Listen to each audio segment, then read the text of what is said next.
Hi, this is Classy, the creator of this channel. Please leave a like and subscribe. It helps us out a lot. And if you would like a part 2 to this video, comment down below, needed. It's the middle of the night. Our protagonist Minsu Kim, an average guy living an average life, was out on a walk. While crossing the road, a truck came screeching by and hit our protagonist, presumably killing him. But in isekai fashion, he was transported to a strange world. Minsu was obviously not a very big fan of this idea because he cried, probably because he knew it'd be unlikely he'd ever get to return to his world. Fortunately for him, it seems there is a chance he could go home. He worked hard to become a strong warrior on the battlefield where many lives were lost. He learned the true meanings of camaraderie and courage while upholding his values of equality and justice. He has become so strong that many rely on his strength. He's lost some friends but made a ton. He's overcome tough challenges you couldn't imagine, and now finally, he can see the end to his year-long journey. A woman yells at our protagonist, asking him if he is ready. Is he finally going to be able to go home? Or is this the beginning of a dangerous battle? It seems to be the latter. Minsu opens the large door made of some sort of metal material, revealing the demon lord. Fast forward a little bit and we can see the town cheering for the warrior who I would assume is Minsu, our protagonist. It is revealed that the demon lord has been defeated and that Minsu has set this new world free. They arrive at the royal palace and are presented with a feast. Everyone seems to be enjoying their meal, but Minsu looks sad, if not depressed. A party member asks Minsu if he will be heading home tomorrow. Minsu replies yes and expresses his feelings of thinking that this day would never come. The beautiful girl consoles Minsu and gives him a hug. "You used to be such a crybaby," she said, impressed by his growth. The hero starts to cry. He misses his family and friends and seemingly can't wait to return. The others in his party start to insinuate that maybe the beautiful cleric and the hero have something going on between the two, and after hearing this, they turn away from each other embarrassed. The others laugh at their awkwardness. The white-haired other asks why the warrior doesn't stay in their world. Tinkerbell over there seems to agree to, stating that he doesn't have to go back home. The cleric steps in and scolds them. "You know how homesick the warrior has been," she says. They all sigh and agree. Probably a little sad that he is going to leave. The cleric grabs Mince's hand, Riz, and asks the party to join her in prayer for the hero's future. The hero finally returned home, but nothing was going well for him. In fact, it was probably the worst outcome possible. When he arrived at his old family's house, he was greeted with an unfamiliar face. He then learned that after he had gone missing, his mother, who couldn't believe there was any way he had ran from home, was handing out his missing posters and was hit by a car and died. 2 weeks after that, his father killed himself. He jumped from a high building for he had felt tons of grief for not being able to protect his own family. Even asking for his death to be publicized with Minsu's missing poster. His school wouldn't accept him, blaming him for his parents' death. His friends avoided him because of his tarnished reputation. Even his remaining family saw him as the guy who ran away and caused the death of their parents. His uncle even beat him, blaming him for the death of his brother. Harsh stuff. They informed our protagonist, who by the way is now lying down on the floor in pain, that he needs to leave and never come back or he would be beat again. So that's what he did. The once hero, almighty warrior who defeated the demon king returned to his world with no status, friends, family, money or anything really. The hero has fallen from grace. Minsu wonders if this is all just a nightmare. He risked his life to come back home and now he has nothing. He wonders why he was abandoned. In the middle of his thoughts, some huge meathead bumps into him and yells at him. He got so angry at him for standing in the middle of the street and asks if he's looking for a beating. Obviously trying to pick on someone he thinks is weak to impress who had presumed to be his girlfriend. Minsu turns to him and asks why he isn't sad, and of course, like any normal person, the meathead asks what he is talking about. The hero, with tears flooding down his face, asks if he is not sad because he didn't save the world. Meathead calls him a weirdo and is most likely confused and thinks Minsu is crazy or has a screw loose or something. Minsu says he knows what he wants to do now. He wants everyone else to be as unhappy as he is. The meathead, now mad, grabs Minsu. Minsu calls for his sword. And seemingly nothing happens. The girl starts hysterically laughing at him, calling him a nerdy weirdo. Does he think he's a cartoon character? And during her hysterics, our warrior's sword comes from the sky and eliminates the meathead. So much for being a hero. The girl cries out in fear. Minsu just goes on about how it's unfair that everyone else is happy and that he should be the least unhappy because he is a warrior who has saved the world. He deserves to be rewarded. Minsu unleashes a mighty slash that destroys everything around him like a large missile. It's like he was in pain from Naruto destroying a leaf village. Everything was flattened, all that was left was our hero. Well, I guess now he'd be considered a villain. After the warrior's rampage, we are presented with an end of the world type scene. Tons of traffic, everyone is trying to leave as quickly as possible so that they aren't caught in the next explosion.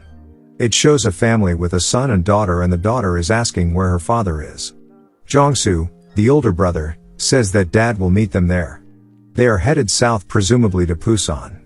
Out of nowhere, a police motorcycle comes flying between all of the traffic. He yells into a megaphone stating that the warrior is getting closer. He tells all of the citizens stuck in traffic that they must proceed on foot for there is not much time left. He orders everyone to leave their vehicles and to walk forward in an orderly fashion. I bet a lot of these families wish they went on a vacation before this all happened right about now. The mother turns to Jongsu and informs him to keep a close eye on his little sister, whose name we now know as Dabin. She informs them that if they are separated, it is possible they might never see each other again. The soldier with his megaphone yells again. The warrior is coming this way. He is interrupted abruptly by a burning tank landing on top of him. Ouch! The civilians yell in fear. He was crushed, they exclaim. Everyone begins to panic and are no longer walking in an orderly fashion. The world is being destroyed by this warrior. Everyone is in a rush to get out of there. It cuts back to Jongsu and Dabin running together. Dabin cannot keep up pace and asks Jongsu if they can slow down. Jongsu tells Dabin to hold tight and keeps on going. The hero emerges from flames. Behind him, countless civilians were eliminated. Vehicles on fire, even tanks. He is overlooking the ongoing panic of the civilians in front of him. Will these be his next victims? Our warrior has no remorse, even mocking the civilians for thinking they even have a chance to escape.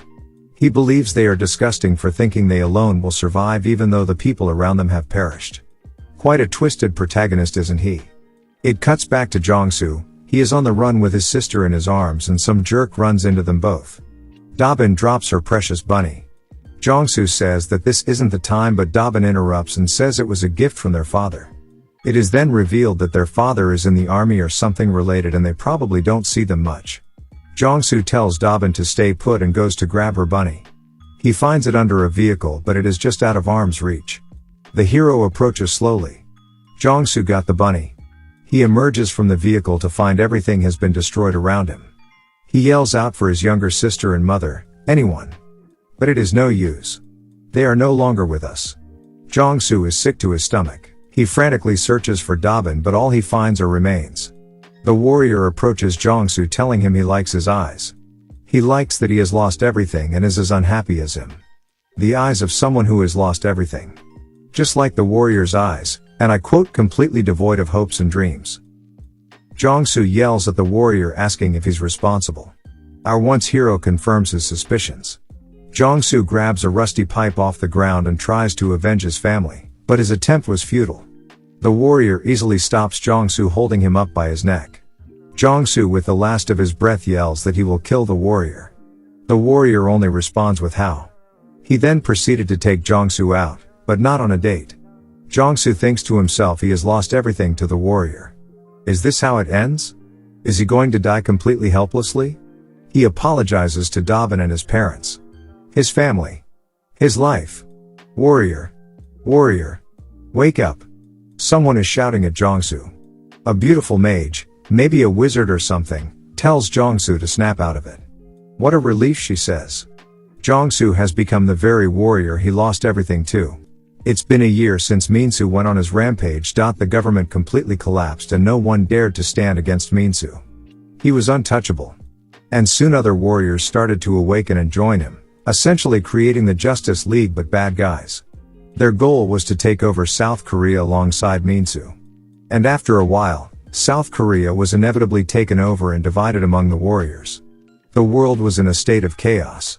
The golem's territory had turned into some sort of slave camp.